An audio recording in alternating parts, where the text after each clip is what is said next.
What's up, old school homies? Today we're going to talk about, is AI going to mess up music for us? Oh yeah.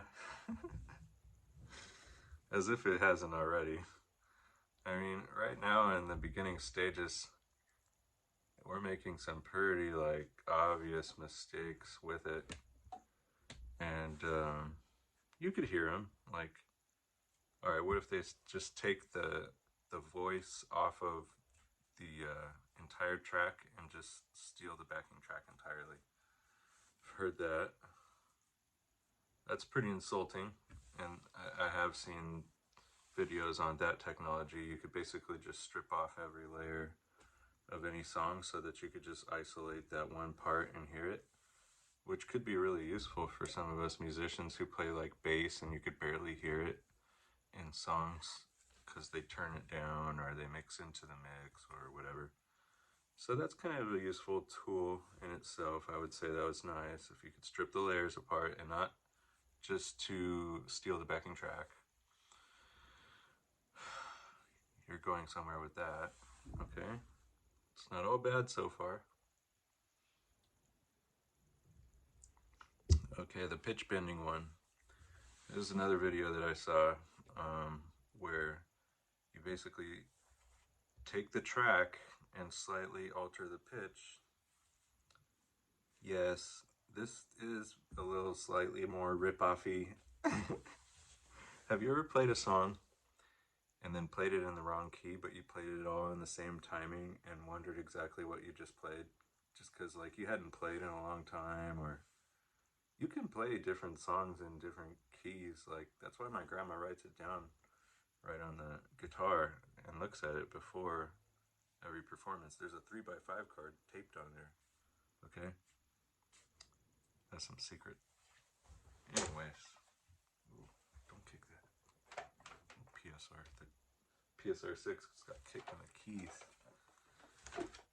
Sorry about that. Anyways. It's all better now. What else? It's a production tool, dude. Don't be so scared of it. I mean, music production is already ridiculous. There's no rules to music production, okay? If you're really getting butthurt about the sampling aspect of the whole collective, everybody that put into it, then don't upload your riffs straight into YouTube, or yeah, you're giving them straight to AI. Look at what they're eating. They're eating what you feed them. If you don't feed them, others will. It doesn't matter, okay? When it comes to why I said it's a production tool, okay, this is important to distinguish between the artist and the producer. I'm probably a producer. I'm not trying to brag. It's more of an insult to myself. JR is like a producer and a player. Players are different. They can actually play an instrument. Producers make songs any sort of way. You know what I mean? Any sort of way. It doesn't matter if they sample it. It doesn't matter if they plagiarize it, cover it.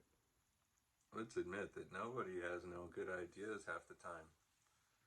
And they're just ripping off things that just fly into their head. So now things could fly into your head faster. But it's just like me having a shitload of keyboards around here. I can't play them all at the same time.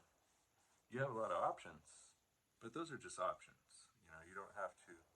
It's like making a recipe that's really complicated that just doesn't taste good. Most good beer recipes are just 1 grain and water and yeast, and that's it. There's usually no other ingredients and no other blends of malts in them either. And those are the best recipes. I've researched it for a long time. Music's kind of the same way. The simplicity is so simple. You can't just be like, oh, I need more and more and more. More isn't really what people want. It's the creativity aspect that people are looking for. So just trying to say that you're gonna come out with something with AI, it's all about your ear. You would have to hear it, and then you would have to feel good about it, and then put it out, and then other people would have to like it.